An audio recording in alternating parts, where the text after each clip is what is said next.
Welcome to the Good News Nigeria podcast, where we celebrate Nigerians doing great things and making global waves. My name is Desmond Eboy-Kunwe. I'm the host, and we're having conversations with Chief Suo Chapele today. We speak about her journey in the media, the women who've held her hand through her journey, and also her being a female chief. You'd enjoy this podcast.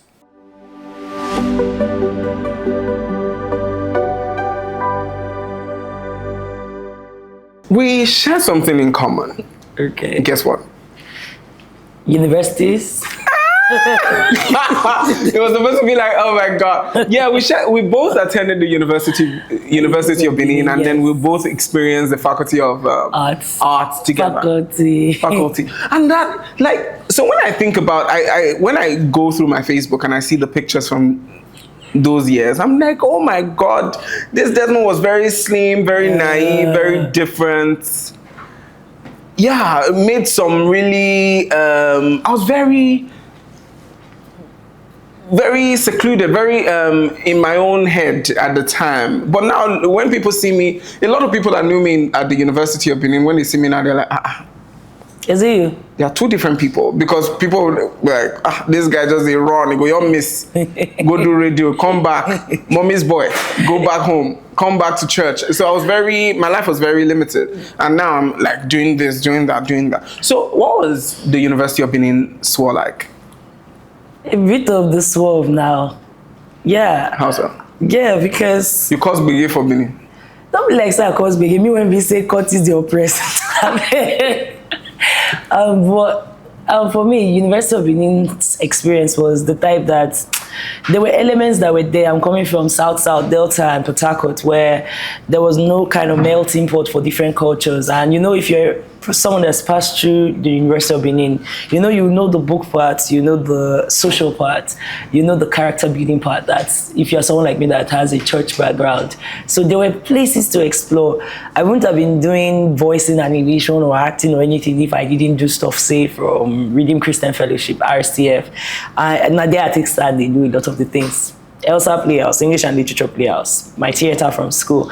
That's why I started expressing that most of the roles I was doing there were male-centric roles, and they let me express. Shama Theater helped me do other things too, so Uniben helped me try politics. So for me, it was a potpourri, but the person I am now, I think if I look back, and when I look back, because I still have a great relationship with a lot of my former lecturers and classmates, and they're like, yeah, Tracy, because then I was still a Tracy. I was not comfortable being SWO like our SWO gamer. So it's like Chapele. This Chapele, you always be like this that time, My movie came out recently, and I put the trailer in our WhatsApp group for English and Literature graduates. And there were some lines that some of my former or my classmates and classmates from there. These are guys that are now married. Some of them are now captains of industry and whatever. Like, this babe, you say you go day like this, I don't remember saying it, but they said it, I said it. So, okay, it's good to know that what I was once is now what I is now. All the gaps in between, it don't matter. Whenever I listen, even when in the film, When Love Strikes, you did speak about, you did show the need to represent with Pidgin, even though the other presenter was doing English, and then everybody felt like this was new, this was fresh, this was different. So how much has Pidgin given to you, and do you think people need to adopt it more to be more mainstream in Nigeria? First degree, 100 level, we had this course that we did, linguistics UCA, and they let us play around with how we wanted to answer the exam questions. And I was privileged enough to be able to, because the guy was a Cameroonian/Nigerian, so he was big on languages that cross borders. So I answered a few of my questions in Pidgin, and he let us do that. And it opened my mind. I realized that there are over 250 million speakers of the language, and that's the most unifying language across board in Nigeria. It's not Wa, it's not Zu, it's not Bia. It's Pidgin. And it's our first way of expressing, and it has given me the world. Pidgin opened me up to Europe, for instance. I got into the museum with other people that were doing amazing work with commentary, thanks to Pidgin. Pidgin made me go across Africa and reach out into people's homes and bring even more women and, people that would normally not listen to a sports, not even movies, sports events, like during the World Cup, we got to have that. I had people that, spoke Pidgin in different varieties reach out, and it reminded me that language is supposed to unify. It's not just to communicate, it's for you to see yourself reflected, and it's such an organic language that if you speak the Pidgin from, say, South, Chapele Creole, it's a language. It's not broken English. It's a mixture of Portuguese. It's a mixture of English. It's a mixture of our local languages. So if people want to express Baba, don't overthink it. And that's the thing. I feel like more people are beginning to get into their local sense. And when you get into your local sense of expressions, it opens you up more. And then it can go everywhere. It can go anywhere. So yeah. So when I moved to Lagos, I was intrigued by the idea that people thought I was funny. And that happens to a lot of us from the South, Edo and Delta. Yes! So even Port Harcourt sometimes, they'll be like, this guy don't funny. Don't funny die. I promise you, I'm not trying to be funny. It's the attitude, bro. It's just the attitude. There's something about South people. Not like say, I don't want to say others, not the tribe, but South people. There's the way the humor of an Edo person just is blunt. It just cuts across all the serere. We don't, even in our poetry, in our languages, look all the old write-ups. Our stories, when they talk we know they say, oh, I love you like a bed of roses and whatnot. No, so you fine, fresh like tomatoes, we go direct. And so the things that we compare, we just grab it. And because we grab it, it's like, my God. The minute you see it, you can't unsee it. So people just take it as funny because it just wakes you up. So yeah, you're funny, actually. You're witty. Amen. So,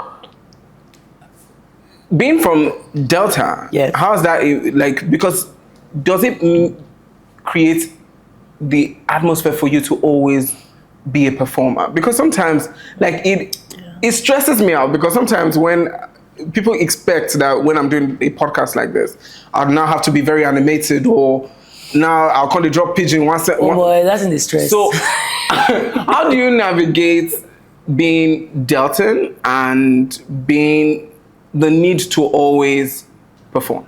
Area. I hate that shit. I'm sorry. Chimamanda said there's a limited arrangement for us when you have only one view. Not everybody from the South wants to be hearing area. No. It's like shouting at greatest bobo. Greatest bobo. See, it's part of us, but it's not everything. There's the performative thing that people feel like because they know that you come from a certain area, you guys are bold in certain ways. There's the way you talk, the cadence, your timbre, the way you arrange your expressions. It's like, they've decided that this side is only these things that we are seeing. So they don't give you the chance, or they don't give themselves the chance to experience other parts of you unfold. The pressure is there. That's why you see a lot of people feel like just because people laugh, they can just jump out and say, I'm funny, I'm a comedian, let's go and do. But I've been trying to do stand-up comedy for a minute. I'm learning that there's a science to it. It's not just to come and shout, area, or start speaking in parables. No, there's a pressure, but if you know how to handle the pressure, we have people like them, Bovi, among others, that are beginning to show us different ways to navigate. You have an edge because people expect from you already. So unlike the guy that's an Igbo guy, for instance, they give him a bit of slack. But if you are from, say, Delta, you're from Port Harcourt, you're from Benin even, Baba, if you have to come correct. So there's a pressure to it. You can't drop the ball. But if you know how to manage the pressure, it means that the crowd is already open to you. Your audience is already receptive and expecting something. So that means all you have to do is figure out from the things you have, your tools bag, what to serve them. And if you serve them, there's a faster chance for you to be accepted more than someone from another space. For instance, part of what I do is Pidgin commentary, Abby. I could imagine if I was, say, an Igbo girl, and I'm partly an Igbo girl thanks to my mom, right? If I leaned into my Igbo-ness, for instance, it would be much more difficult to a certain level unless I'm speaking it in Igbo. But because, now worry girl, she funny, she go be like worry picking, now worry, now so that they be.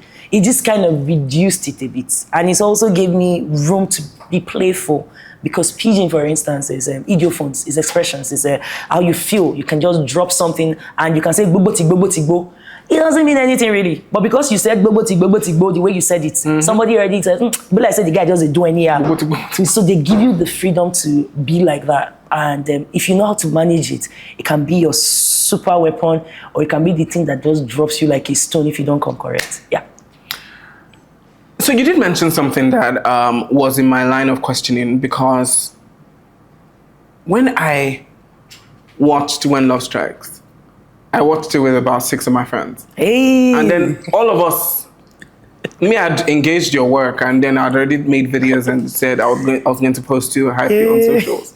But then a lot of the people there were saying, oh my God, she sounds like real Warri Pikin. She sounds like, and I was like, to me, maybe because I've engaged your work over time, I've listened to you on radio, I've heard you on television. Hearing that, I could now make sense of it. I could understand why they would say that, but then it was like, how does that make you feel? Hearing that, the comparison with real Warri Pikin. Is it flattering, or does it push you to want to be different? So initially, it used to ache me, right? And this is me speaking candidly. I used to be so pissed off. I'm like, I'm different.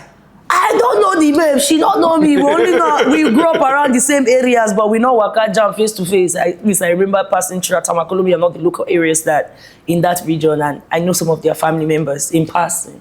It used to make me feel one kind of weird, because I felt like, why is it that you don't give women opportunities to just be different kind of women? Just as soon as we decide that this person is only from here and we only expect one voice from here, that means only one person can sound like that and be like that. But now, let me not lie, it's motivation, because she's amazing at what she's done. She's taken slapstick, for instance, and stood strong, and she's made sure that people expect a certain sound from women from that our region. But also, it is giving me room to find other ways to navigate. Find other ways to navigate so that you know that there are different varieties of people that come from my side. There are different varieties of women from my side. We can do different things, even if you seem to think we sound alike. People never hear our women talk upfront. Most times, I'm sorry, I could switch a lot. So as I do, if you guys speak Pidgin, I'm sorry, please put the subtitle. Thank you. But people expect that if you be babe when come from Warri, you probably be Warri Pikin. And that's why they tally it to that side. And funny enough, when I was coming up, there was sometimes I'll get some gigs and they'll be like, well, we thought you were this, and oh, it's you. We're expecting, but we didn't know it was you. And it made me feel like more of us need to be out there.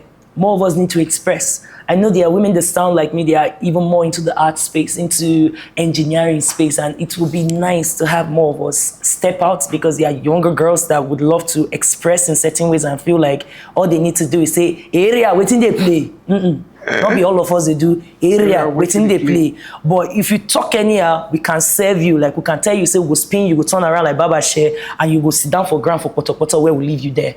And that's our expressions. But there are ways to experience us. So I like doing this, and I like trying different stuff, because as Anita they go, Warri Pikin they go, they set out legacies in that space in our own way. My work now to just they go, so that more babes that where we come from, they can see other ways to express. They can know that you don't have to be one way. You can be any other way. You can take from this and then morph into whatever. So for me now, it's a collaborative thing. When they tell me that I look like, in fact, my cousin, do you know, my big cousin called me in the Access Bank headquarters. He'd be like, say she did there. So he heard her voice, and then he traced that down, thinking it was me. And then he was calling her, where is Suo? And the babe no turn. And when she turned, I was like, my name is Anita. And I was like, where is Suo? I just said, you just now. I was like, hey, you, my cousin. But that's how people have zeroed their mind, even your relatives, to hear our sounds in certain ways. When you are bold in public and you boldly express in our local way. I'm not know to talk Asha. I'm not sabi they talk all these things they say. Are they shy? I'm Oliver. So I know that you've had a big media career. How many things do you know? That's no, I know that. Every time you start with, I know that. I'm like, hey, no, God. Okay. So you used to be a everyday radio presenter who had a shift. you do the morning drive and all of that. Yeah. And then you now moved to doing sports commentary, which is very different. So how did you evolve in the media? How do you work it? Because working in the space you were working at the radio was big. Then now moving to now niche media and still doing well at it. Now masterclass you need to do. Oh man, I don't know. I was just in a collaborative effort because first of all, most times you have to know the environment. Like we're talking about Unibed. If you know the environment you are at, you go find a way to just try to test things for there. Because when you want to leave like you expressed yourself, you used everything that you needed to use there. Growing up, I listened by Jandos Radio wherever I was in the world to Wazobia FM, Cool FM, for instance. And for me, they were the standard. All them Manny and the Angels, all them, Dan Foster and those games that, they go pretend, say there be Stella or Basenjo people. It was like, those were the things that made me feel connected to more people. So when I started coming up, I started at Owerri. I tried to enter into sports and all rate me for there. I go serve for there. Those when they rate babes normally say babes we talk sports. And because for me, I always wanted to find a place that was easier for me to enter. I didn't feel comfortable in an entertainment space because it felt like you had to look a certain way. Not be now I don't they wear wig, they do short knicker, they wear quick short. So before they wouldn't be accepting of how I looked or the fact that I didn't look or sounded like the things that they wanted. So I started looking for spaces that will accept me. So when I gave birth, I saw a chance through Brilla and I went and I got it. But the easier route was Pidgin because the queue was short and my son's first birthday. So I jumped from the English queue that was over 200 people, went to the Pidgin queue and I didn't think about it. I'd never done sports officially. I went into sports radio. I got molded there, had my own show inside a few months. It was wild. And then my time there was done and I had to find another space. I was lucky enough to start the first Pidgin show for sports on Inspiration. And they had never done that before because there was this bias then that if it was in Pidgin, it was not quality. It was in Pidgin, it's not intelligent. Baba, people intelligent. I know vulcanizer when we say sabi calculate past me. I didn't know any calculator. Intelligence not be by grammar. It's just intelligence is brain. So these spaces let me grow. And for each stage, I go through something, and if the universe allow me, I go there, go express. With Wazobia, the difference between what I did in pay from Inspiration and Wazobia was 5,000 naira. I switched because I was bored, and there was a new project.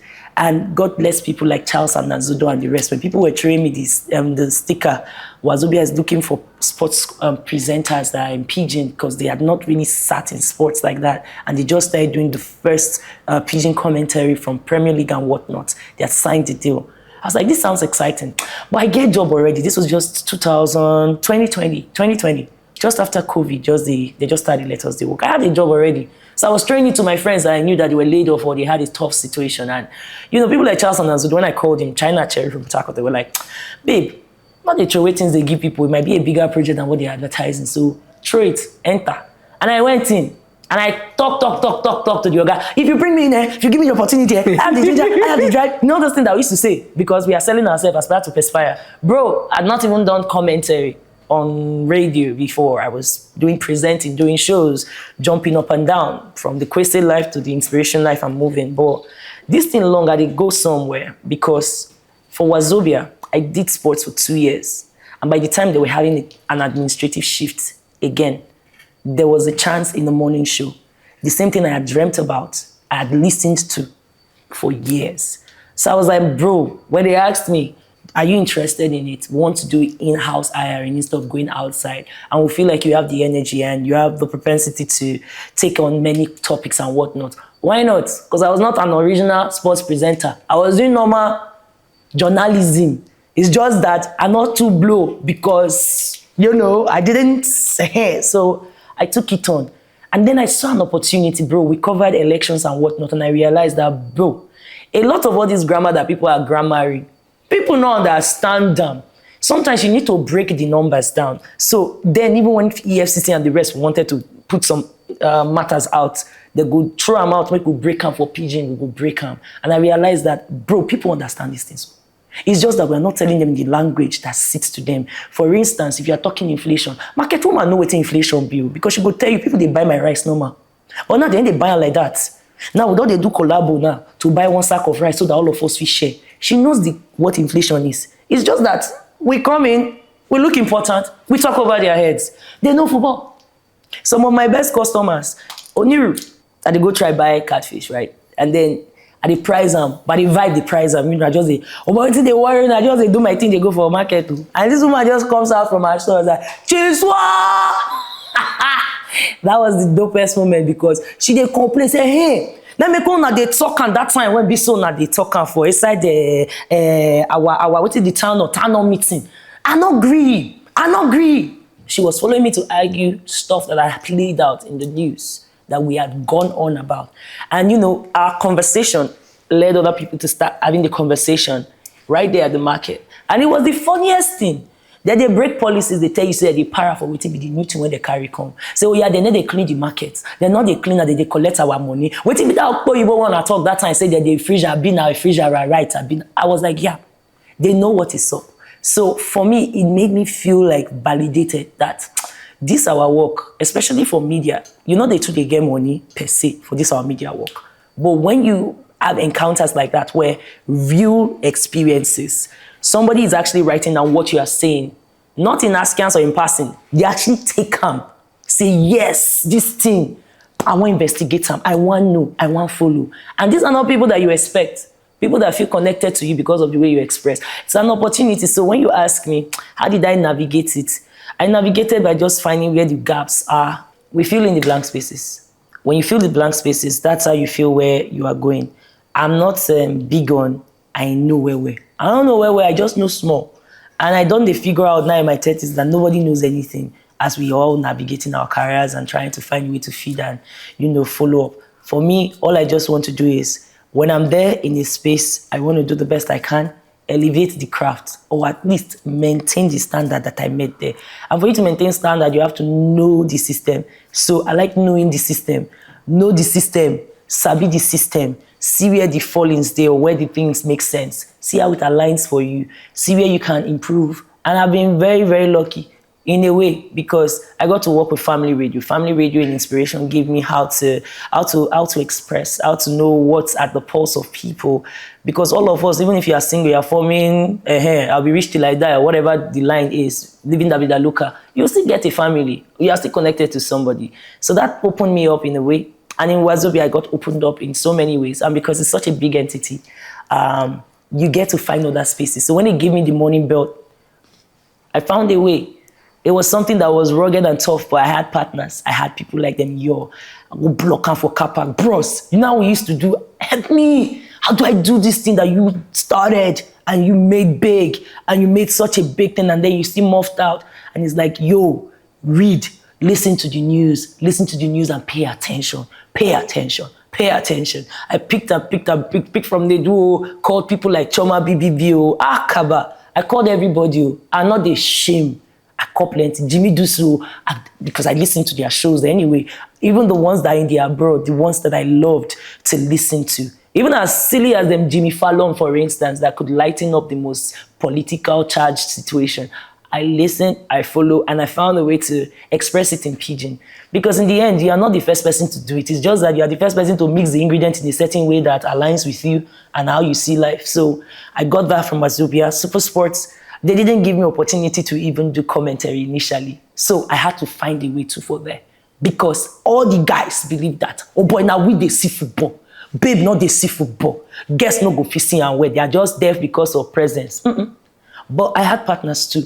I had producers that knew that something was not there. We'd not had a female commentator per se across Africa. And that's the biggest broadcasting network in these parts. So I knew that there was competitions like Aisha Buhari Cup coming. When women are doing stuff, people manage to throw their face away. And I targeted it. I was like, excuse me, do you have commentators for this one? Can you give me the chance to be the person for this one? I've gone to you now. Can I be the person?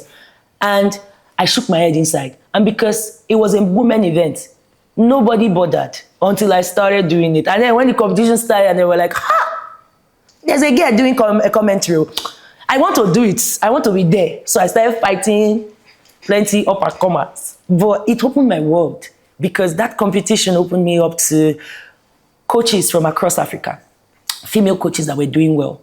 And the women I met, like Elise, Desiree Elise, the coach for Bayana for South Africa, Messi Tago, for instance, from Ghana, they were willing to sit down with me, break down coaching thinking with me, and let me know what the process was, how they taught. So when I started approaching commentary, I was thinking about it from not just, as a fan, but from people that had helped me see the game in a better way. Try to tap into experiences. People like them, Larry, especially during the World Cup. So how did I navigate? You just feel them. When you look the landscape, they see the lack. We're having a conversation like this now because I'm sure something in you has felt the gap, the crack. Conversations like this need to be had because people need to see the images. If you don't see the images or the pictures, if you don't see something or a verisimilitude of what could be, you won't dream. You won't know that more people, they do things, so you there, they slack, they say, woe is me. People are finding ways in the system that is broken to still shine their light, to still extend excellence, to still start up excellence, regardless. So, that's the thing, Bill, I don't navigate. And when this year started, I felt like I was burnt out. Because anybody that has done morning shows know that it is draining. It is draining. As much as you give people hope, 4 o'clock will start. Our ratings then were 22, 23. Our morning show had dropped. By the time I was leaving, we were number 2. And that was something I'd given myself. Because every show, every space, you must give yourself targets. I have come here, I will excel, I will thrive, not just survive, I will thrive. And I will raise standard to a certain level, best I can. And so when I left, I was like, man, I'm burnt out too. And thankfully, my organization at the time, they gave me the opportunity too. They were like, we can't let you go. You are still great on our sports because I started with Football Republic and I moved back into sports. And then I got opportunities again to express in different ways. And that's how it goes. You can't be stuck in one thing. Just because you be odogo for one, no means say others no go fit do better. Because if you don't open up yourself and try other things, you'll be stuck. You then be the guy that's like, oh, that year we used to be the one, so Baba, you can still be the one. It's just that you have to unlearn, relearn, you have to reduce. So that's how I've been navigating with these 3 points of mine. I hope I've been able to convince you of that. I really do love it. And personally, I've been somebody who's engaged your work even before you knew me. So when I saw a DM from you one time, I was like, so you even recognize. I'm big on DM, so see, hey, that's the thing. In this our space, it's not just media. People know sabi they give people flower. They wait me, they die. I know they like them. You know, the day Tosin Bucknor died was one of the... that day was not a cool day. We used to be colleagues in Kwesi, but we also became colleagues in Inspiration. And you know, because of the kind of person she was, she lived her brightest every time. It was like she was chasing time. For me, my mother died at 39. She died in my front when I was 5. Even it's true. So I've always had that thing that you don't really have so much time. So I don't like wasting time. Not wasting time by staying in a situation that if you feel like it's not giving. And so there was something that happened just before Tosin died. Only very few of us know him then. We're doing the show that she started. She wanted to do more sports stuff, right? Men cry, something like sports, exploring men's vulnerability, whether men in sports should be crying or men should be crying or whatever, things like that. And we're talking about it. I chat to this babe. Well, I don't even know, say she don't go under. You know, I was chatting her. And then 2 days after, I was like, Tosin never answered her. Ha! And then I heard she was gone. And I was like, hey, Kaba. That was a moment that I realized that, you know, they waste time. Appreciate people when you need to appreciate them. I used to be for them because I used to feel like, why should they enter our sports space? And then when I met her at Inspiration, she was so open. She was like, you're the sports girl. Give them, don't let the boys, blah, blah, blah, blah, blah, blah, blah. I was like, yeah. And then I noticed how she used to navigate with people. Whether you were an intern or whatnot, she let you shine. She was open about expressing. She not a way to tell you, say, I'm inspired by what you do. I'm like, why should they tell janitor, say she get inspired by what janitor they do? They tell to Ib. But the boy, they play ball. It's also they do cleaner work. They also define a way. Tosin would tell her and say, they inspired. And I was like, nah, there must be something here. She's onto something. So for me, I like they reach out to. And that thing don't save my life. Being able to reach out to people. I like what you do. You inspire me. You are my style icon. You are my hustle icon. There's a way you just go through life. It's not like things are not happening, but you maintain composure. You still keep your eye on the prize. Some people, they are my spiritual icon. In that, I like the way they walk with God. I love their God walk. It seems authentic to them.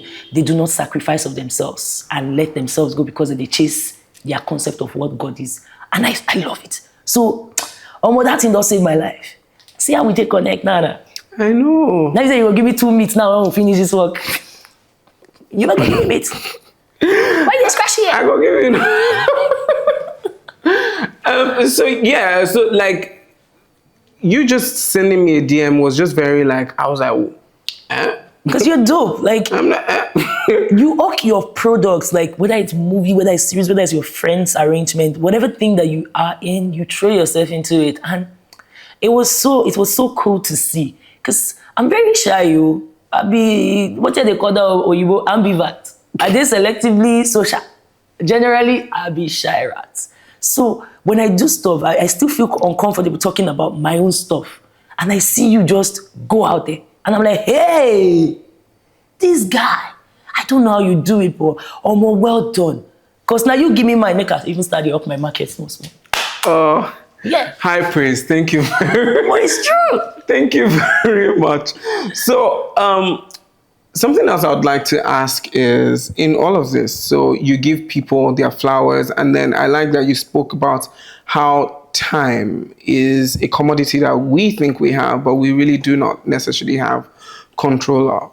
And you also spoke about the people that have come before us and given them their flowers as well. So, who are some of the people that have shaped you? Oof. My mom, Ellen. She was a mom of 8, and she died of heart matters, right? But up until she died, she was doing so much. She was doing school, she was doing masters, she was doing business, bakery, confectionaries, she was doing events. My mom was still doing courses. I think she was on her doctorate before she died, and she was not even up to 40, right? She was big in church, the Anglican church. And my mom's legacy was such that even till now, if I meet people that she had encountered, she was our head of primary education, but then in Delta, I think, that young. When I meet people that she impacted, till now, they'll be like, Helene. In fact, one of the people that used to be our godmother, that's Omaomi's mother, by the way, Queen Aya. Now she give me beats like this when I was doing my shiftancy. Now she hold my hand. And these are examples of how people live their life. If my mama no hustle, then it's not normal for me to see women. The narrative, and it's a gege narrative by the way, because women, they hustle. Now then they hold society, not be just rhetoric. Now then they run things. It's just that they're not comfortable saying that we are the ones. It's like, my husband. But I saw my mom lived. She inspired me. Thelma Mo, my friend's mom, she's dead now. Gloria Mo, her daughter, she's dead now. These are the people that held me because I was drifting, and they saw me because my family big, and I day among the last set of kids. And at the time, I was the last daughter. My dad had 11 sons. The girls were about 8, I think, And at the time, nobody saw me. Like, everything I did was deliverance. You know how many times they flogged me for deliverance? I couldn't even know how to scam deliverance pastor. Oh, sorry, priest or prophet. In fact, some of them still get big prophetess church for worry. I couldn't know how to scam them. I know the price of coconut water. I feel tell you how they take the flog person with guava and stuff. Because the minute you say something that you want to do or you're interested in, hey, now we show, he go confess. They make me confess tire. But my friend Mama, Thelma Mo, she was like, this is youthful exuberance. You're supposed to try these things. If this is what you're about, get on it. And she was the person that led me to Christ too. At least the Christ when we say, and knock on the go back, they give my life again every time they do altar call. So like, this is who you are, this is who you are. If you want to be about it, then be about it. And they gave me the support. Every time I had clashes with my dad, and I had to run away in the sense that a teenage child would want to run away. These were the spaces I hid, and I'll always be grateful for that. There are people now in recent times, but I cannot say I would have been the person I was if not for Etelma Mowo, Luria Mowo, my mother, my mother's godmother, and my lecturers, my female lecturers, people like Dr. Akwemuka. I was working in school. I almost lost my degree. At the time, I was working 4 days in Uniben because my dad was a traditional sort. He didn't feel like women were going to be the ones that would raise the family. So the focus was on the men. My dad would drop money and maybe forget to drop money for you in another 3-4 months. How you want to cope? And me, in Benin, you have options. You have the GRA or whatnot. But the good thing was, Diageo was doing business across Benin. So I had opportunities to work. And the person who told me to work instead of complaining about my dad is not doing for me was Fumi Obiorebi. She was my classmate, or not my classmate, my roommate from Uniben 100 level, a sister. She also had an honorable father who could be funny sometimes. And she didn't like to complain. This girl should go to work 4 days a week. We'll go hawk beer. We said they were rolling out new products then. Smirnoff Ice, Saxon Brow, whatever. We'll go. They go send us, all of us, then go gather for that center for Benin, that roundabout for Benin then, for museum. And then thank you for Ring Road. They go gather us. They go share us to different parts. You work 4 hours and then you have to come back. So for me, most times, if not for Fumi, I would not have been working. I would not have known that, Baba, instead of complaining, do your 4 hours, 4 days a week, gather your change, add it up, sort out your school fees. So it made me know that, I don't need boyfriend when Bison are my sponsor. And that was not me because I had to learn. I didn't need a boyfriend to sponsor me because I was working 4 hours every time, Thursday, Friday, Saturday, Sunday. It was just that I was taking a toll on my education. So Okorocha, our current HOD now, head of department for the University of Benin, English and Literature, they sat with me. Polubo, Dr. Mrs. Polubo, then she's a professor now. They used to give me money. Yes, in my final year. Say, don't work again. You will lose this, your degree. You go come back again. I had a bully of a lecturer that was trying to get into my pants. I didn't even get hide down. What if that guy, man? What if that name again? I don't forget. I save him as one thing for my head. Afejuku, yes. He was such a bully and a mean guy to me. And I almost lost my degree because of that man. But this lady stood strong. Dr. Mrs. Ubu, she's a professor now. They stood strong. The minute they found out, that's when I knew that women power was women power. They're like, you, our student that we've known since, they stood for me. And if they didn't stand then, it would choke me. The last person I'll call is Chisom. Chisom is a mentor and a senior colleague. Even before I met her, she always mentored me. I saw her as the first woman to do stuff for Super Sports as a pregnant woman wearing dreads in the World Cup 2010. I stand for Center for NRA Junction. They cry, they look big TV, they see women when look like me. I didn't know that women could do sports, women that were pregnant or mothers could do stuff. And the seed was planted. 4 years after, I became a mother. 1 year after, I was in sports industry. And when I met her, the vibe is still the same. She's still that person. This morning already, she was already giving me tips on how to do a certain job for tomorrow that she was lining me up for. She doesn't have to. So these are the women, among others, that hold me strong. And if not for them, I for no day. So now, so I think over the years you've rested on the shoulders of really strong women, and it's so beautiful to see, because we need a lot of that in every space, because we need people. We need to see people that affirms our ambitions. Oh, yes. And it's beautiful that you had that. I want to say that it's also very inspirational that you're a female chief. Like, you're a chief. yes. Like, Chief, when they wear short knicker, go pursue me, oh God, I beg. Chief Suo Chapele. Yeah. It's very beautiful to see. Was it a struggle to get that one from a person who felt like they weren't seen in a family of, say, 20, to now being a person who is respected in society as a chief, as a representative of the community? For me, it was the legacy thing, you know. I don't think something can be thoroughly bad 100%. There must be something functional, even if it's bad. Every bad has function. And for my dad, he was such a great guy. when it came to community. And when he died, where I come from, Alaja, for the first time, people contributed in millions, to give us, to help. Because he died by COVID. I was even in Kenya when my dad died. It was not a good time. But when I came back and I saw how the community carried him, I was like, you know what? Whatever faults or flaws my dad must have had, he was just a man. He was just a man. So I would choose to look at what he left that was positive.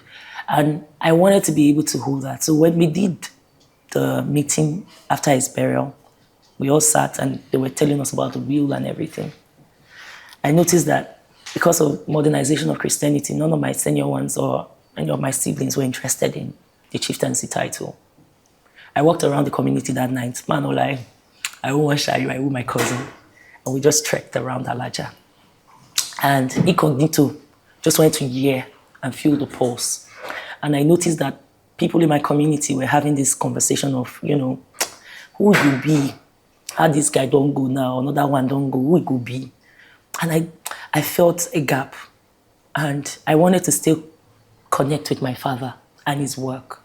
So I asked my cousin, but they play the buy suya for, there's this junction, Uviri Junction for my village, where one suya man don't they right from time. So and I asked my cousin Vakpo, another fantastic babe. I said, babe, now she helped me gather my money for jam with that babe. She no let me sit in the house. My party like me get this sit down before they go school. My girl no green, another babe. I said, Vakpo, what did it take self to even be to collect papa title? She goes, I don't know. They never do one. They never do one for a year before. Now only women shift that they take. You won't collect a prophecy title. Mo go check. This guy hold my hand. We started walking around to look for all the historians around the village. And within 2-3 days, I went back to Lagos. So we don't put groundwork. Went to meet my king, our Uvi. And we had the conversation. The guy is a modern guy, a barrister, one of the first barristers in Yoruba land. So the guy said, you want to do it? I say, his wife, a ginger woman, full of vibes, our Ovieya. She was like, my daughter, you want to do it? I said, yes, God will be with you now. If nobody said they want him, then you go take him. Now so, then they keep body. It was difficult in that I was worried. If you want to do anything traditional, they'll tell you that there's juju. They go oppress you. You do expose yourself more to people.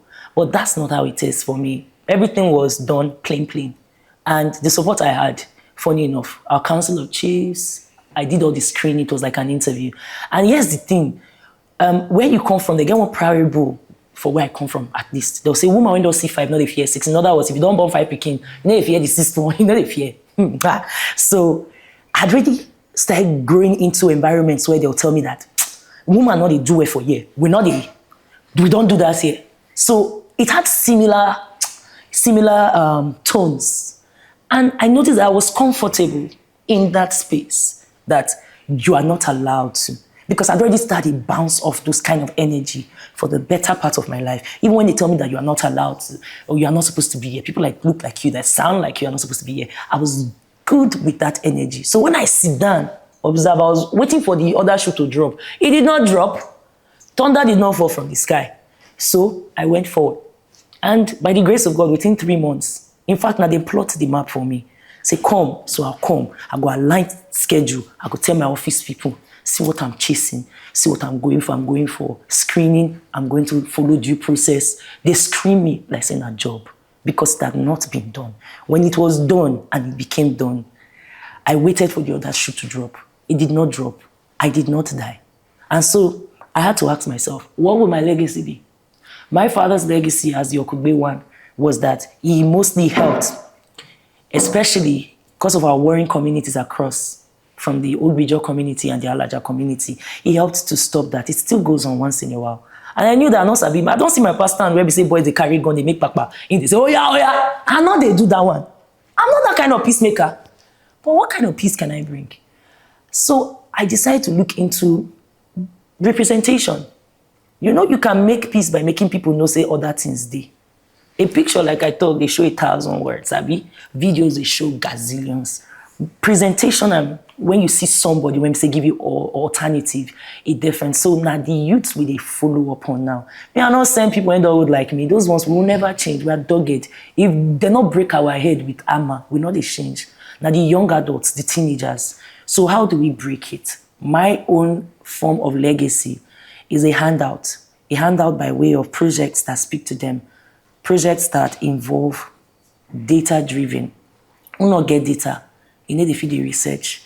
Now, what if you see, you feel conceptualized to a certain level, another new thing. So we provide systems that can give these charges. Libraries that you can read. That's the project that we are on. Libraries that you can read, powered by solar.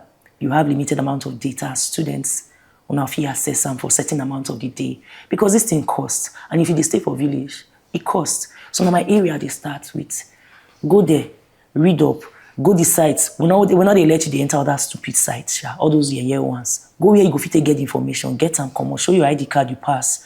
We're building it in a way that so that it can be self-sustained, so that people in the community too can be making money from it. In that we can do the maintenance from there. The security can get its bar from there. So when you get 6 months of free charge or more, now they drop stipend, whether not for 400 naira to 200 naira, till they renew your subscription. So that you have a place that you can go. You may not have Temamu to hold your hand and tell you which book to read.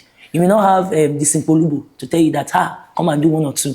But you have a space that you yourself, go there, go read, go check things, enter TikTok. If you want to do robo content, fantastic, because our language is dying. I wish I could speak it more than I do. So now would they try to get to. That's the legacy for me, a legacy of representing. Yeah. We've also attended an event that you turned a situation that would have been tagged as embarrassing to a learning situation where it became like, where an older person expected you to greet a certain way or address them in a certain way. While you recognize that you had made a certain error, you were not shy enough, regardless of, I'm a chief or I have my own agency, I can decide to call you the way I choose to, or we're in a developed world where I can decide to call you by your first name or call you by an acronym that you're known by. But you were able to just forget self, kneel, and apologize. The more avoiding incidents. I felt it. Till everybody in the room, like if she had reacted a certain way, they'll feel like, why are you making this bigger than it actually is? Because how have you been able to let go of self in situations like that? And how did that situation make you feel? So, in broadcasting, they'll tell you that there's nobody that is a Mr., a doctor, or anything. You just call them by their names, even when you have other colleagues. So that was the training we got, because traditionally, I'm a yes, sir, ma. I sabi they call everybody bros and chairman. That will not be hard thing. Where picking, we sabi they call everybody, even small picking, a chairman, bros, senior man. So in broadcasting, because we have conversations a lot with senior people, we call them by their first name. And I didn't feel comfortable, for instance, saying, Auntie Mo, because I know they sabi they form familiarity, even if I don't see you 1 or 2 times. But I felt bad in a certain way because I didn't do my research. I didn't feel like I needed to do a research to just have a conversation. I thought what I knew was enough. So when she said, I'm African, I'm not your mate, this is how it is. You know what I was like? I was like, Kai! Omo, go back to your default setting, babes. There's no story here because this is a senior woman. So you know what you do? Fall out. I've noticed that if I make mistake, just they address her once. If they put airs, now then the thing they extend. It was cringe for me, but I just felt like anybody can be misaddressed. So you know what? Get over it. Do you know the coolest part? The coolest part for me was when I went to sit down, there was another lady, I think that was Tolu from New Central. She was like, we're about to take pictures. And I was like, I was not going to go out. She was like, go out. Come on, go out. There's nothing there. It has passed. And then I realized that, hey, so it's not just me that's here. There are other women here. They are like holding me up. This past season, I have learned that there are women that are observing. They are not just women, men too. But we are all observing. And as long as you move through each season with dignity and respect, and people can see that shine through, I think the right people will align with you. And it was good. I needed to have that because I needed to be reminded that not every rule applies to everybody. This might be the rule, but people have worked hard enough to demand certain things. And as long as you give it to them, give them their respect, everybody is fine. As long as you meet people where they want to be met, everybody is fine. So I like her. It was a teachable moment. Plus, let me tell you the beautiful thing. It turned beautiful even more because I even get 2 jobs from that thing. Because I'm sure if I did the regular anti-mo, I passed. But that situation, I got 2 job offers, and I'm going to be very, very, in fact, in the future, I'm going to be very, very vocal about, and even reinforce the reason why I'm always going to be leaning into myself more. Own the moment and keep it moving. Own the moment and keep it moving. In Latin, they go say, just say make up. As soon as you say make up, now me mess up, that's the word. Now me mess up. I can't say F here. So now me mess up. Now me mess up. If you say now me mess up and keep it moving, everybody moves. Now when you they struggle, they say now you be a dogu. That's where egos enter. And that's why we are fighting wars in Gaza. I'm just saying. I'm very grateful that you accepted to have this conversation with me. So yeah. I'm very grateful to you too. And if I may before I leave, may I ask you one question? Okay. So, you know the coolest thing for me when I started watching you and then realizing that you are from Edo? Oh, okay. As someone that comes from Edo, we have this idea of a powerful, ultra-masculine energy. Edo guys, growing up, they always have this ultra-masculine way to express. They always talk in this, we cannot bend. And look at you. The question when you ask me, how do you manage to navigate as an Edo man, representing, without having the need to always want to stamp my ultra-masculinity in everybody's face? That's such a beautiful question. Thank you so much for that question. I'm sorry. I know it should be off camera. No. I promise you. So I was raised by a lot of powerful women. My mom, powerful. My aunties, powerful. So we all grew up together as again. So in my own experience, I saw a lot of women who were very powerful. So I really am very formed by these women being allowed to become whoever they want to be. So sometimes when my ideas of certain things are formed by the way my mom would see it, or the way my aunties will react to it, or the way my sisters want to be like, this is how, why you not agree to do this thing, or the need for them to want to take up space. So yeah, I really do not express like a regular Benin person. Yeah. Even the way I speak, the way I engage with society. You grew up while you the speaker now? What year? Yeah, I can speak Benin, but growing up, I tried not to speak because I had this false idea that if I spoke the language a lot, it would affect how I wanted to speak because I wanted to be a presenter on CNN. That's how they made us feel. No, I really wanted to become a presenter on NT or CNN. I'm poor. But that has over the years changed. But I really believe that just growing up with the women in my life really impacted me. And like I always say this, like I have 2 younger brothers. There was one time that something happened to me, and because I'm very in tune with my emotion, and I started crying, and my 2 younger brothers who are very, very strong presenting started crying as well. And that's because of the way we were raised. We were raised from a place of where we felt like what affected one affected everyone, every person. Empathetic. And that's not very popular in the beginning, where one person would fight the other person for land or something. Yeah. So my mom tried to make sure that what affected me affected my brothers. So when we have a disagreement, we make sure that the sun doesn't go down on that agreement, and then we sort it. So I think that's it. All thanks to Mrs. Ekunwe, and she's on my Instagram bio. All thanks to her. And Mrs. Ekunwe, Stand for Life. Yes, man. Yes, Ellen's daughter. I think that's probably going to be the next tattoo I do, and I'm going to leave it at that. I hope to have a conversation with you soon when we are on another level of this journey. Amen.